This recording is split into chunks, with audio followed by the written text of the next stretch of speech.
Okay, just real quick update. A few pieces that I was working on. What I've been working on.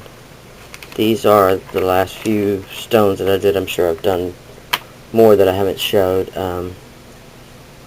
I try to always leave my blog link below if y'all want to go check and see what I'm up to with a lot of this polymer clay stuff. So, although I do post both paper crafts and polymer clay both on the same side. So, anyway, I broke my dang toe last night, y'all. On my bad leg that I broke last year, leg and foot. So, now my toe is making my leg hurt. Sorry. Deep breath. It's all good. These two first two are, oh God, ink, paint, you name it. Hold on. Is that a little better? Maybe. A little better focus on my nasty nails. These are nothing but the transparent clay and homemade alcohol ink. For a minute I was, what did I use on those? I had some of the, they say they're Sharpie, but I'm not sure. I believe they're Sharpie brand. They came from a 99-cent store quite a few years ago. And the only reason I say that I'm not sure whether they're Sharpie or not is because they were so light. Like, the ink, the amount of ink that came out of them was just next to nothing. And it was very light and transparent. And when did that start leaking? Great. Anyway, so that's just some of the 91% isopropyl alcohol and the insides from, it's actually two Sharpie pens, a yellow and a red. And of course I was trying to go for an orange. Okay, although I bet if I used it now after it's set a few days, it would be red. Anyway, that's what these are. Nothing but the transparent clay, and I dabbed on some of that red orange homemade alcohol ink and let that dry, and then rolled them up, shaped some beads, and threw them in. What I loved was how when it baked there were a few, almost like as if the ink wasn't completely mixed. There were a few little darker inclusions. Oh, this one's a perfect little example. Like that. Just made it turn out really cool. This one, the difference is I've put a satin glaze on it instead of a gloss glaze. So as you can see, it's a little less shiny. These pieces have not had anything done to them other than to be baked. And these have orange clay chopped up in the, when I rolled out the transparent clay, I chopped up a little bit of orange after I put the gold leafing on top, and then rolled that together and shaped some beads. So like I said, they haven't even been sanded the first time. These very much the same way, except that I only used glitters. I used the transparent clay, this fuchsia pink glitter with some silver glitters, and then did I did a lentil bead. You take your acrylic block and roll on a ball of clay until you get this swirl pattern developing, and then I shaped it into a cabochon after that. The little extra bit, and then I also made a heart.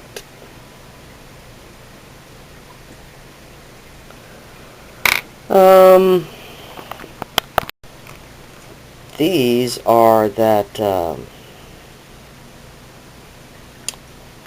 stuff from the dollar store. Okay, these have some of that foil film from the dollar store that I showed that has this is in the kids department for them to use. Stick it on some stickers or whatever, and you pull it off, and it peels the mylar off of the foil, and you're left with just the foil. So, you know I did it on clay. And the secret is you rub it and then you jerk it off like waxing hair. If you jerk it off fast enough, it'll leave the foil behind. So I did that with the tiny, tiny, tiny little bit of blue that I had left. And then when I was rummaging around in my fantasy film bin, you know how you often stick little treasured finds that you don't know what to do with yet? I had this whole little roll of this variegated swirl pattern foil bagged mylar. And what you do is you put this dull side down on your clay and burnish it, and then, like I said, when you jerk it off really fast, it will leave that foil behind when you jerk off the plastic. I'm sorry, that didn't sound right, but you know what I'm talking about. So that's what these are. This one, I rolled the clay out, did that technique, and then when I, so imagine, have my clay rolled out, did this, rubbed it, jerked it off. So this was facing up at me. So when I rolled the clay in on itself, the iridescent-y bit was towards the inside of the roll of clay. So on these pieces, all you're seeing is that silver backing. You're not seeing any of that iridescence on these two pieces. On this piece, these were all rolled out of the same tube of clay that I made. I cut the last piece I had in half, and then took the exposed halves and put those to the outside and rolled it again into a tube. And then I made this moon. Let's see if I can see a little bit of it there. Let's see, come on. Show off your pretty little colors. There's a little bit. But like in person, of course, you know, to me, looking at it right now, let's see. I turn it towards myself where it's the best. You can see it right there. Right where the glare is. Yeah, you can see it wonderfully right there. So I made a little crescent moon. Put a little hole up here so it'll hang from the top. So that's the difference in just those two pieces from being from the matte side, so to speak, outwards to the iridescent side outwards. And of course, you know, after I made it, I so man, I should have done it like that. Okay, next. Next time. So that's those. That's just a little update on the beads I've been working on. And then my flower drawer is getting empty, so I need flowers. So I'll take my medium-sized EK Success Punch. Hey, camera. And I definitely want to order that in the other sizes. But I just make a huge stack of them, and then I'll start. I usually do 3 flowers at a time, and my flowers are 4. They're 4 petals, 4 sets of petals for the flower. So I'll separate them out into little stacks of 12, and then I'll start painting them whatever color I think I might like to have over there in the drawer to pull from next time. So this is a pink and light yellow, and I probably have these paints still sitting out here. That looks like probably this Valentine pink, apple barrel Valentine pink.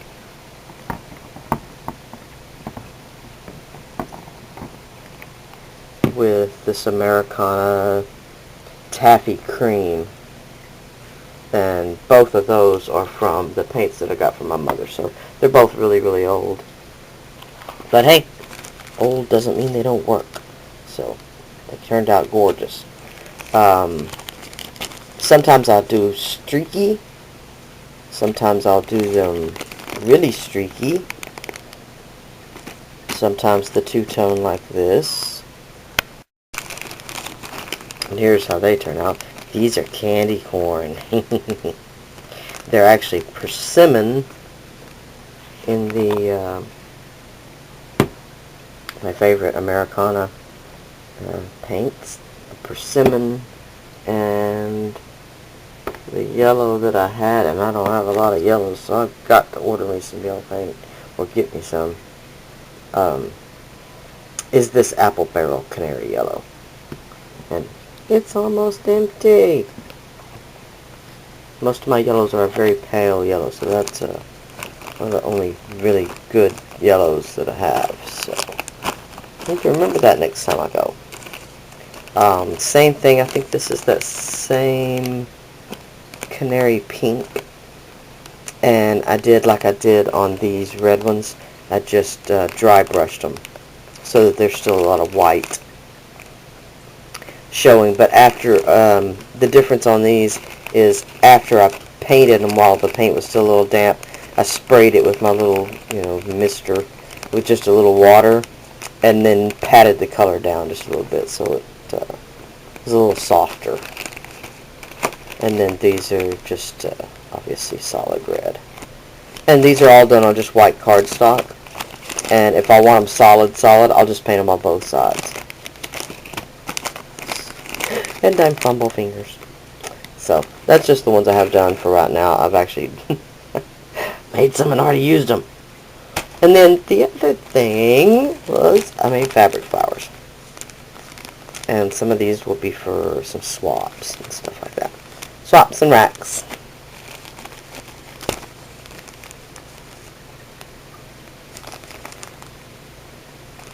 And there's just some. This is a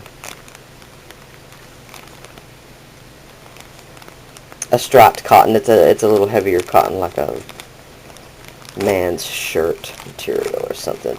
And this is a super fine cotton linen. And I've just frayed the edges and used some little antique buttons. That I have drawers and drawers of buttons. As I've said before, my great grandfather used to run a washateria, and so he had jars and jars and jars of buttons out in his garage when he passed away. So I did wind up with quite a bit of buttons. This is some bumblebees on daisies material, and it's got some beehives and stuff like that on it. So I actually did two of these, one with a little bit of frayed edge, and one that I did some white gesso around the edge. So there's those. These are some Americana fabric, just more cotton that I frayed the edges on. More vintage buttons. And this is a rough coarse linen again with the frayed edges and some more vintage buttons. And I did all these in 4s. Black with sunflowers and some little black buttons. And I did not fray the edges on these, thinking that I would decide at the time I either used them or sent them whether or not to either that or I'll go back and make another set and fray the edges, because I'd love to see the watermelons with the frayed edges. So I love this watermelon fabric. Thought those would be cute and summery. And let's see what else. I've got these heart ones. They're sparkly hearts. Can you see the sparkle? There we go. With some big bling in the middle. And this is again just a cotton fabric. And I did 2 sets of these, and I did the other set with the frayed edges. Just love it. Makes them so soft looking. And these have the little bit smaller bling in the middle. These are a...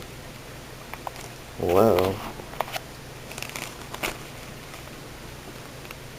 These are an organza. And I heated them with my heat gun so that they wrinkled just a little bit before I stuck them together. After I cut the circles out, just hold them down with my tweezers and heat them, and they wrinkle up a little bit, and they really turn out cool. Same thing with these white ones, just a little bit of organza, and somehow I got a carnation from earlier stuck in there. And then these are the same thing. Oh, I'm sorry, on both of these, they have the little bitty tiny flower trim centers, which I just thought was really cute and soft. See, these are a bit more wrinkled than the other set. I just love how they turn out. So, that's it. That's what I've been up to. I've actually been up to quite a bit more, but I didn't want to get up on my poor foot and get everything out because I have a mini album to show and another project. So that'll probably be tomorrow. The swelling's gone down quite a bit today. What happened was, of course, I jammed the toe, which made up inside my foot swell up, which is what has caused me the problem. So I got the swelling to go down pretty quick, so I should be back up and around good tomorrow. So stupid toe. Stupid chair. You know how these chairs, these office chairs, and they got the feet sticking out, and I will do it every time. I can't even tell y'all how many times I've broken a toe on one of these chairs. So, careful, careful, careful. I told my husband last night I'm going to have to wear steel-toed shoes in the crafter. And they have a new hazardous workspace. Alright, I really and truly, I will holler at y'all tomorrow. I've got to get this stuff out and done and get started on some other stuff. So, alright. Holler at y'all later. Bye now.